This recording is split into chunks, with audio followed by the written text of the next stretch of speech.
सभी विद्यार्थियों को वंदे मातरम।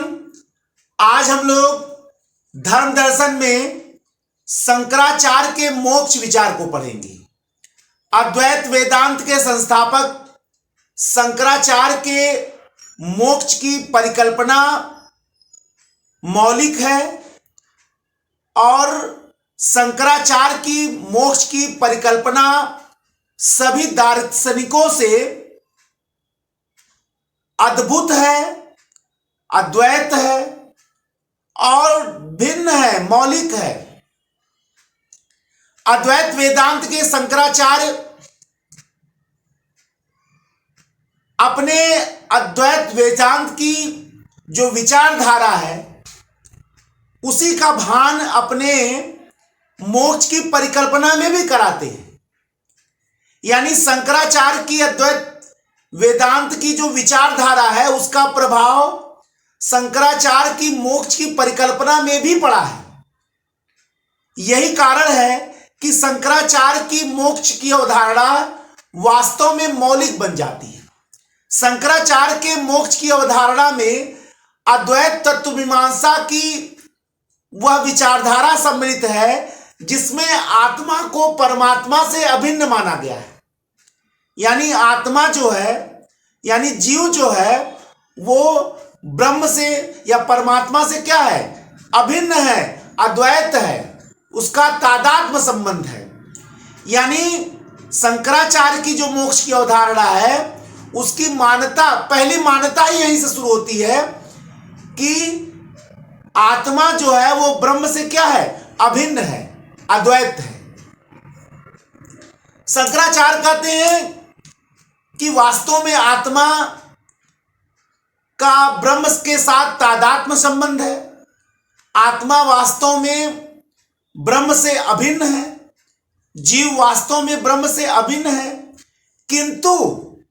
किंतु अविद्या के कारण वह बंधन में पड़ जाती है। यानी शंकराचार्य ने बंधन का कारण अविद्या या अज्ञान को माना है। शंकराचार्य का कहना है कि बंधन की अवस्था में अविद्या के कारण जीव शरीर और मन से अपनापन का संबंध स्थापित कर लेता है। शरीर की अनुभूतियों को अपनी निजी अनुभूतियां समझने लगता है। फलस्वरूप अपने आप को कर्ता और भोक्ता समझने लगता है और यही बंधन है।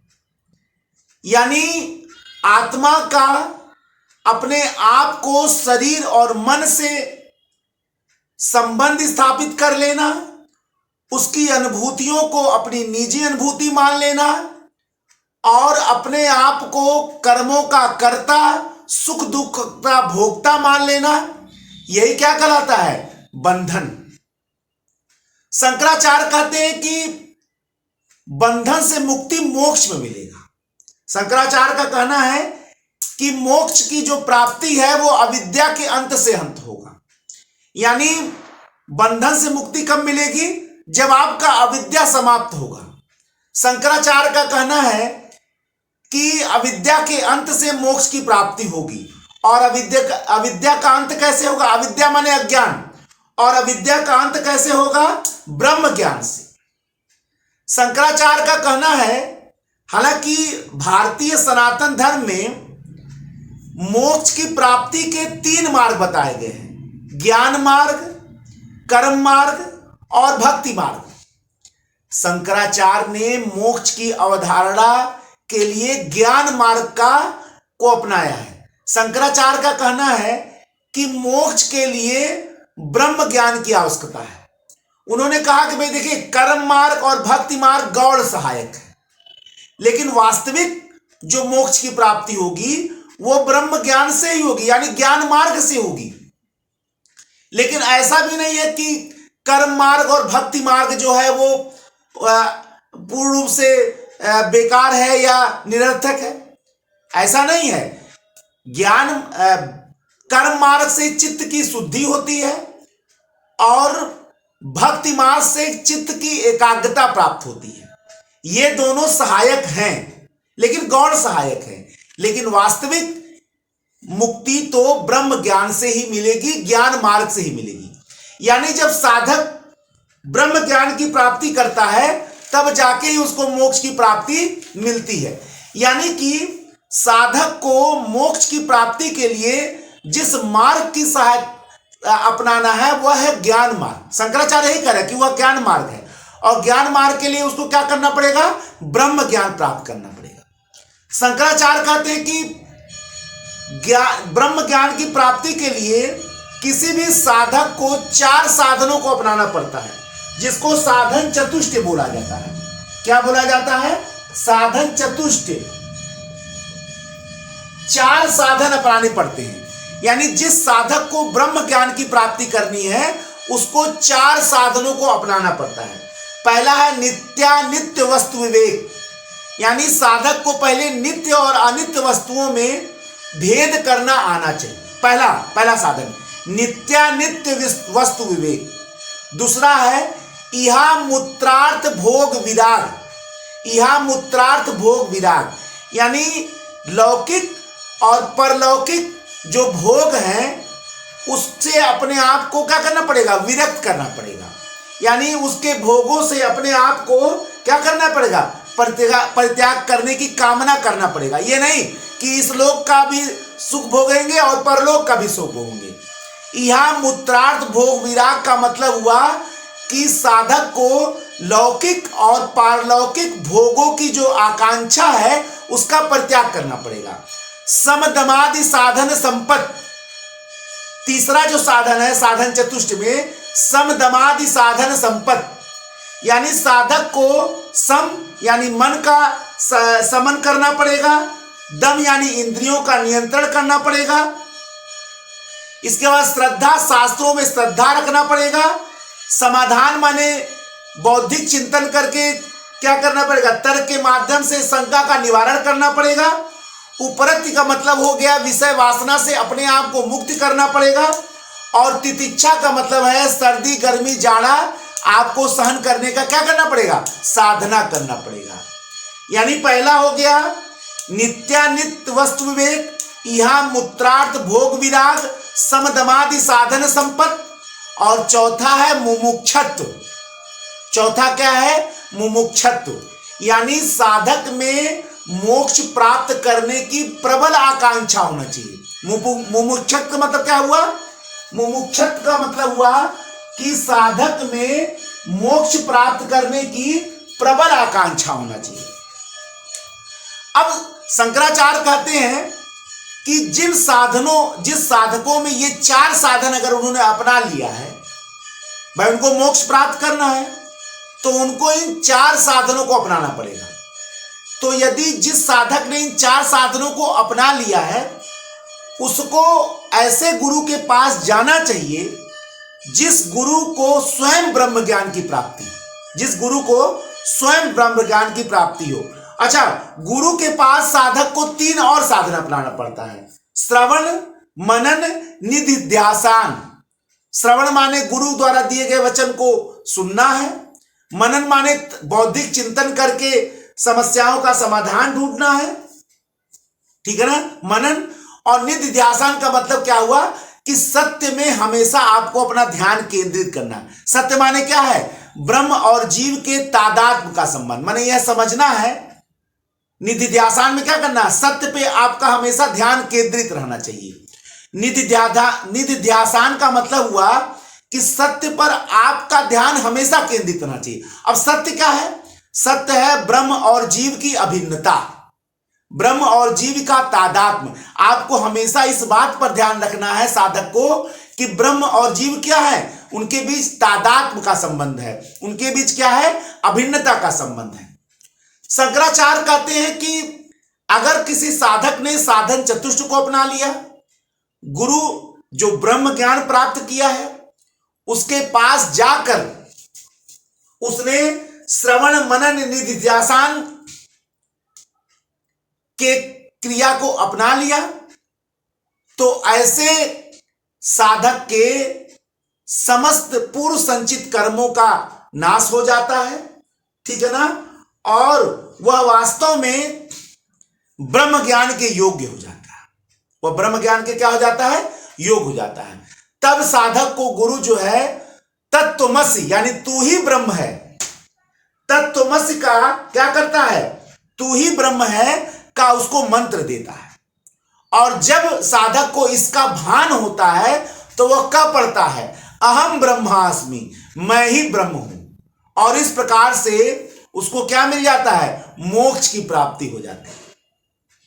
शंकराचार्य का कहना है कि मोक्ष की अवस्था में जीव ब्रह्म में विलीन हो जाता है, जीव ब्रह्म के साथ एकाकार हो जाता है, और ब्रह्म के साथ एकाकार होने के बाद जीव जो है वो अनंत आनंद की भागी बनता है। शंकराचार्य की खूबी ये है कि उन्होंने मोक्ष को निषेधात्मक नहीं बताया है, उन्होंने मोक्ष को आनंद की अवस्था बताया है।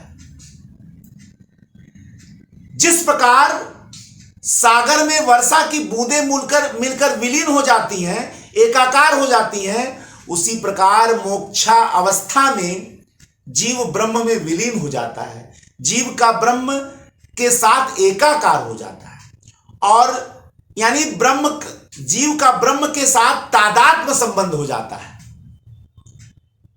और इसी को शंकराचार्य ने क्या कहा है, मोक्ष कहा है। जहां बहुत सारे दार्शनिकों ने, चाहे वो रामानुज हो चाहे वो माधवाचार्य हो, इन अन्य वेदांती दार्शनिकों ने मोक्ष की अवस्था में यह माना है कि जीव अपनी पार्थक्यता को बनाए रखता है। रामानुज कहते हैं वो ब्रह्म सदृश होगा, समान होगा, ब्रह्म प्रकार का होगा, लेकिन ब्रह्म ही नहीं हो जाएगा, ब्रह्म में विलीन नहीं हो जाएगा। यही बात माधवाचार्य भी कहते हैं। लेकिन शंकराचार्य की यह खूबी है कि इन्होंने यह माना है कि मोक्ष की अवस्था में जीव या आत्मा ब्रह्म में विलीन हो जाता है, ब्रह्म के साथ एकाकार संबंध स्थापित कर लेता है, ब्रह्म के साथ तादात्म्य संबंध स्थापित कर लेता है। इसके बाद शंकराचार्य मोक्ष के स्वरूप को बताते हैं कि मोक्ष की अवस्था में जीव को, आत्मा को क्या क्या प्राप्त होता है। शंकराचार्य कहते हैं कि मोक्ष की अवस्था में, कि मोक्ष का जो पहला स्वरूप है अविद्या निवृत्तेव, अविद्या निवृत्तिरेव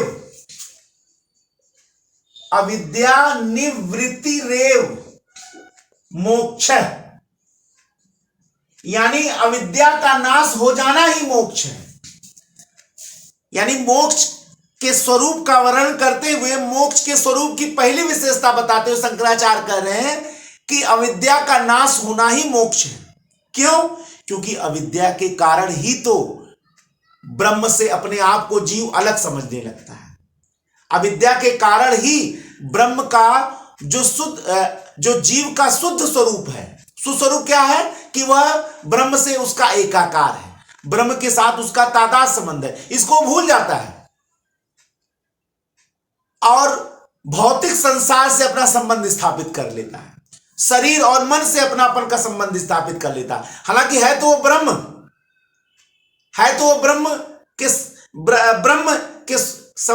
ब्रह्म से उसका तादात्म्य है, ब्रह्म के साथ उसका एकाकार है, ब्रह्म के साथ वो अद्वैत है, लेकिन वो अपने आप को अविद्या के कारण ही ब्रह्म से भिन्न समझने लगता है, ब्रह्म से अलग समझने लगता है और शरीर और मन को ही अपना लेता है। जिस प्रकार शंकराचार्य उदाहरण दे रहे हैं, जिस प्रकार रस्सी का ज्ञान होने से सर्प ज्ञान मिट जाता है। भाई आप अंधेरे में रस्सी को सांप समझ लेते हैं, लेकिन अगर रस्सी देख लेते हैं भाई यहां सर्प खत्म। तो जिस प्रकार रस्सी का ज्ञान होने से सर्प ज्ञान मिट जाता है और जागृत हो जाने से स्वप्ना अवस्था की समस्त विचार मुक्त हो जाता है, नष्ट हो जाता है, उसी प्रकार जब ब्रह्म ज्ञान होने से अविद्या का नाश हो जाता है और जीव को अपने वास्तविक स्वरूप का ज्ञान हो जाता है। इसी को उन्होंने क्या कहा है, मोक्ष कहा है। इसका एक उदाहरण देकर बताते हैं शंकराचार्य। अद्वैत वेदांत में इसके बड़े उदाहरण दिए गए हैं। जैसे एक राजकुमार था, उसको किसी शिकारी ने पाला, बड़ा हुआ, अपने आप को शिकारी ही समझता रहा, लेकिन बाद में जब उसको बताया गया कि नहीं भाई तुम तो वास्तव में राजकुमार हो, तो उसका जो अज्ञान था कि वह शिकारी का पुत्र है या शिकारी है, वो मिट गया। उसी प्रकार अविद्या के अंत, ब्रह्म ज्ञान से अविद्या का अंत हो जाता है और जीव को अपने वास्तविक स्वरूप का ज्ञान हो जाता है कि वही ब्रह्म है। उसका तादात्म्य तो ब्रह्म के साथ है, उसका एकाकार तो ब्रह्म के साथ है, वो ब्रह्म के साथ अद्वैत है। और जैसे ही अविद्या के मिटने के बाद वह अपने वास्तविक स्वरूप को पहचान लेता है, वो क्या हो जाता है, उसको मोक्ष की प्राप्ति हो जाती है। इसी को शंकराचार्य ने अविद्या निवृत्ति को क्या बोला है, मोक्ष कहा है। इसके बाद शंकराचार्य कहते हैं कि मोक्ष का मतलब हुआ नित्य प्राप्तस्य प्राप्ति, नित्य प्राप्तस्य प्राप्ति है। शंकराचार्य मोक्ष की अवस्था को कोई नवीन अवस्था नहीं मानते हैं। शंकराचार्य कहते हैं कि मोक्ष की अवस्था नित्य प्राप्तस्य है, प्राप्ति है, यानी जो पहले से प्राप्त था उसी की प्राप्ति हो रही है, नवीन अवस्था की प्राप्ति नहीं हो रही है। भाई वो उसका ब्रह्म के साथ एकाकार था, वही मोक्ष है, लेकिन अविद्या के कारण वो भूल गया, अपने आप को भिन्न समझने लगा। अविद्या मिट गया, मोक्ष मिल गया और उसको पता चल गया कि वो ब्रह्म के साथ उसका एकाकार है, ब्रह्म के साथ उसका तादात्म्य है, ब्रह्म के साथ वह अद्वैत है। यानी जो बैरियर अविद्या रूपी बीच में आ गया था, उसके हटते ही उसको वास्तविक स्वरूप का क्या हो गया, ज्ञान हो गया, वास्तविक स्वरूप का ज्ञान हो गया। यानी उसको पहले से ही पता मालूम था, पहले से ही वह ब्रह्म से अद्वैत था, ब्रह्म से एकाकार था, ब्रह्म से तादात्म्य था। अविद्या ने ही उस पर पर्दा डाल दिया था। अविद्या रूपी पर्दा के हटते ही वो अपने वास्तविक स्वरूप को पहचान लेता है कि भैया वो तो स्वयं ब्रह्म है, अहम ब्रह्मास्मि, और वो क्या हो जाता है, अपने वास्तविक स्वरूप को, वही वास्तविक स्वरूप को जो पहले से उसको प्राप्त था। इसीलिए शंकराचार्य कहते हैं मोक्ष की अवस्था कोई नई अवस्था थोड़ा कि हम बाहर से प्राप्त कर रहे हैं या उत्पन्न हो रहा है, बाहर से हमको मिल रहा है। अरे पहले से हम उसके पास था, बस बैरियर जो बाधा थी अविद्या की हट गई। किससे हटी, ब्रह्म ज्ञान से हटी, ठीक है ना। यानी कि जो प्राप्त था उसी की प्राप्ति हो रही है। ब्रह्म से वो अद्वैत था, उसी को फिर से उसको पता चल गया। यानी शंकराचार्य की मोक्ष की परिकल्पना ही बिल्कुल अतुलनीय है। हर कोई माने हैं कि नई नवीन अवस्था की प्राप्ति है, बाहर से उत्पन्न होती है, अंदर से उत्पन्न होती है। शंकराचार्य कहते कुछ नहीं, न बाहर से न अंदर से, वह तो पहले से मिला ही था हमारे पास, बस अविद्या की बाधा हटनी थी, हट गई, हमको मिल गया। तो उन्होंने कहा है नित्य प्राप्त से प्राप्ति, जो पहले से प्राप्त था वही मिल रही है, उसी को उन्होंने मोक्ष कहा है। अविद्या निवृत्तियों को मोक्ष बोला, फिर नित्य प्राप्त से प्राप्ति को मोक्ष बोला। इसके बाद तीसरा जो ब्रह्म मोक्ष का स्वरूप बताया है वह है ब्रह्म भावश्च मोक्ष है। शंकराचार्य कहते हैं कि ब्रह्म का जो भाव होता है, ब्रह्म का जो स्वरूप है, उसी की जो प्राप्ति होती है, उसी की जो हमको प्राप्ति होती है, उसी को उन्होंने मोक्ष कहा है। क्योंकि ब्रह्म भाव से ही अनंत आनंद, अनंत सत्ता, अनंत चित्त की प्राप्ति होती है, ठीक है ना। शंकराचार्य की मोक्ष की परिकल्पना यह मानती है कि ब्रह्म भाव की प्राप्ति से आत्मा को या जीव को सतचित आनंद की प्राप्ति होती है, यानी सच्चिदानंद की प्राप्ति होती है। शंकराचार्य की मोक्ष की परिकल्पना जो है वो मोक्ष की पराकाष्ठा भी मानी जाती है। बहुत लोगों को विरोध हो सकता है, किसी ने यह माना है कि सत होगा लेकिन चित नहीं होगा, किसी ने सच्चित माना है तो आनंद नहीं माना है, जैसे सांख्य दर्शन। फिर न्याय दर्शन में यह माना गया कि अपने अचेतन स्तर को प्राप्त करती है क्योंकि वो अचेतन है।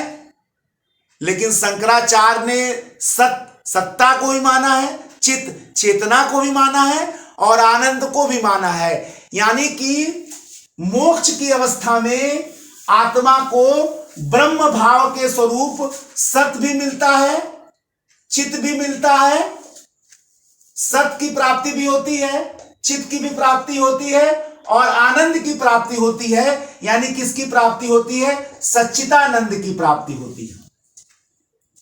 सच्चिदानंद की प्राप्ति होती है। सच्चित आनंद यानी सच्चिदानंद की प्राप्ति होती है। शंकराचार्य का कहना है कि मोक्ष की अवस्था में आत्मा को या जीव को, जीव माने शरीर के अंदर जब आत्मा आती है तो उसको जीव बोला जाता है। शरीर से युक्त आत्मा जीव है, शुद्ध रूप से वो आत्मा है, तो दोनों एक है, कोई बहुत आप उसमें कंफ्यूज मत होंगे।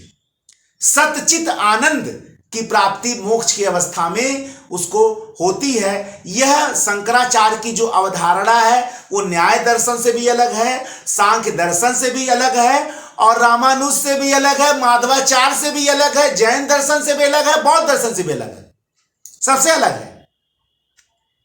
क्योंकि शंकराचार्य की मोक्ष की परिकल्पना, मोक्ष की अवधारणा, मोक्ष की संकल्पना की पराकाष्ठा है। सत्य भी मिल रहा है, चित्त भी मिल रहा है, आनंद भी मिल रहा है, पूर्णता झलक रही है। अब शंकराचार्य ने मोक्ष की दो अवधारणा का वर्णन किया है। शंकराचार्य का मानना है कि मोक्ष की दो अवधारणाएं हैं, ठीक है ना? कौन कौन है जरा समझिए। जीवन मुक्ति और विदेह मुक्ति, शंकराचार्य कहते हैं मुक्ति के दो प्रकार हैं मोक्ष के, एक जीवन मुक्ति है और एक है विदेह मुक्ति।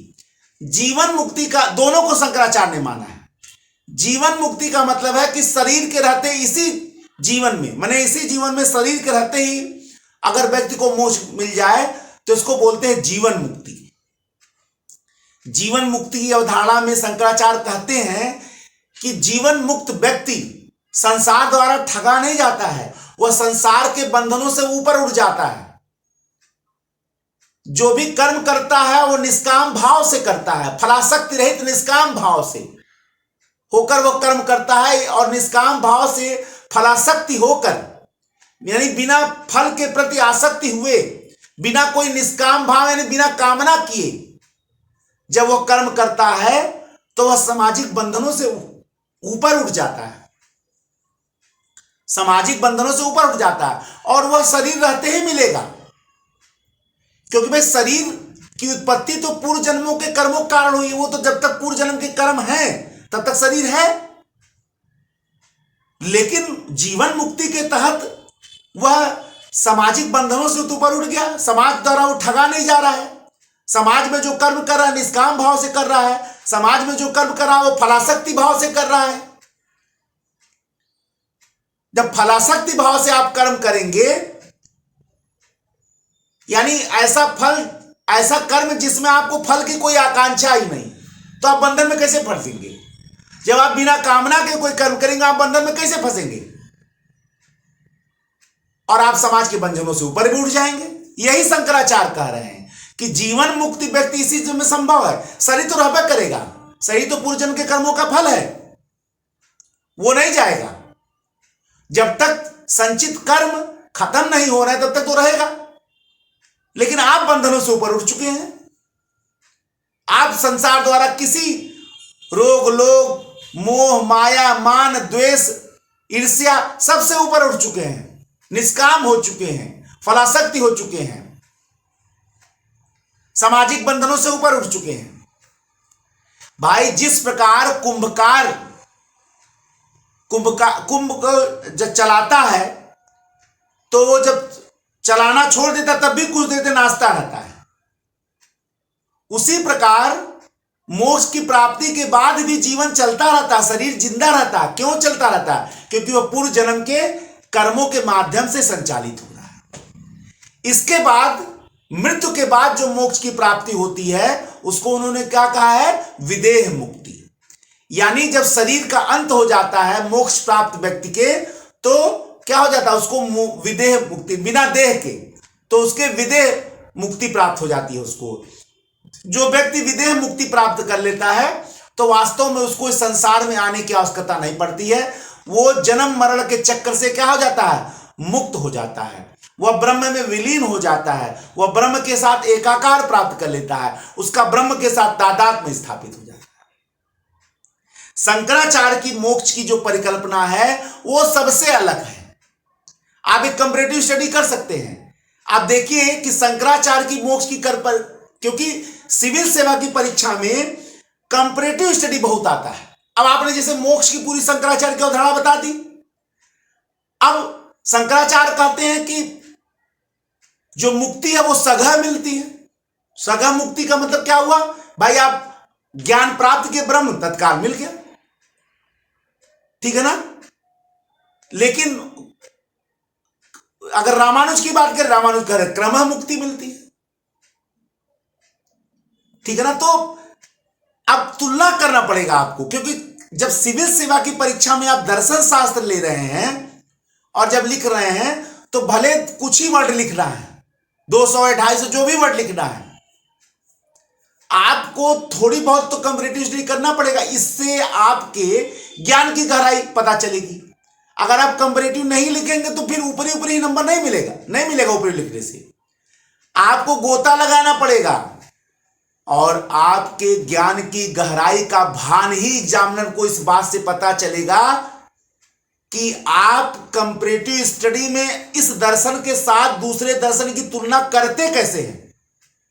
भाई अगर आपने, अब बताइए कि अगर आपने शंकर की मोक्ष की संकल्पना के साथ न्याय दर्शन, सांख्य दर्शन और रामानुज, माधवाचार्य, जैन, बौद्ध सबका आप अगर कंपैरिजन कर दिए तो आप एक एक लाइन में, दो लाइन में, तो आप एक साथ उन दर्शनों के बारे में तो बता रहे हैं, आपका उत्तर असाधारण हो जाएगा। जो आंसर राइटिंग सभी टीचर लोग रटते रहते हैं, अरे आंसर राइटिंग पहले दिमाग में होता है, हाथ में थोड़ा होता है। दिमाग में ना हाथ चलाएगा कि हाथ अपने आप लिख देगा। पहले दिमाग में आप अपनी उस संकल्पना को उत्पन्न करिए ना, आदत बनाइए, उसको अपने दिमाग में बनाइए। पहले दिमाग में आ गया तो लिखा जाएगा, दिमाग में नहीं आएगा तो कैसे आंसर राइटिंग होगा, हमको ये बता दीजिए। भाई जब पेट्रोल रहेगा तभी तो एक्सीलेटर दबेगा, पेट्रोल नहीं तो एक्सीलेटर दबा गति थोड़ा बढ़ जाएगा। आंसर राइटिंग आप तब करिए जब आपकी झोली ज्ञान से भरी हो,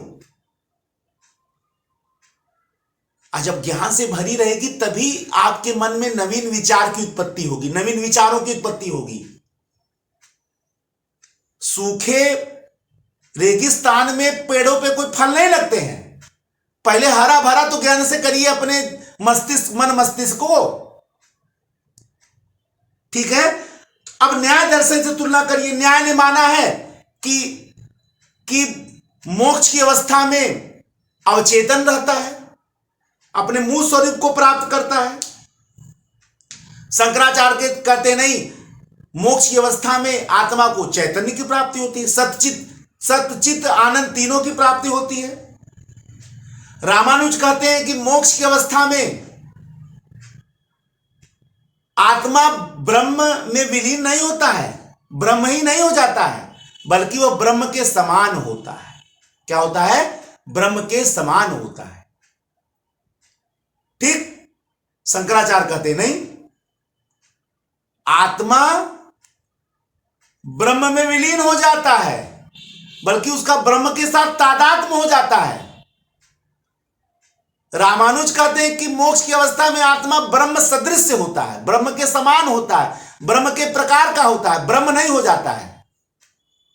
शंकराचार्य नहीं, वो ब्रह्म ही हो जाता है। अहम ब्रह्मास्मि। सांख्य दर्शन कहता है कि पुरुष जब प्रकृति से पार्थक्य होता है तब मोक्ष की प्राप्ति होती है। शंकराचार्य कहते नहीं, जब पुरुष यानी आत्मा का ब्रह्म के साथ एकाकार होता है तब मोक्ष की प्राप्ति होती है। सांख्य दर्शन ने पार्थक्य को मोक्ष माना है, पार्थक्य माने अलग होना। शंकराचार्य ने एकाकार को मोक्ष माना है। शंकराचार्य ने सतचित आनंद की प्राप्ति की है, यानी मोक्ष की अवस्था में भले ही सागर में बूंद के समान आत्मा विलीन हो जाएगा, लेकिन उसको असीम आनंद, असीम चित, असीम सत की प्राप्ति होगी, सत्ता की प्राप्ति होगी, सच्चित आनंद यानी सच्चिदानंद की प्राप्ति होगी।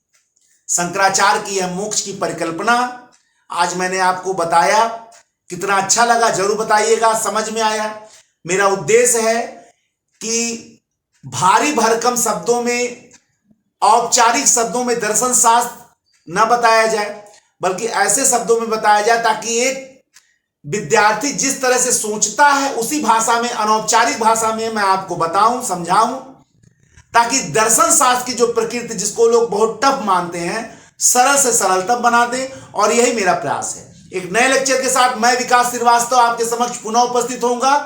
तब तक के लिए जय हिंद, जय भारत, वंदे मातरम, धन्यवाद।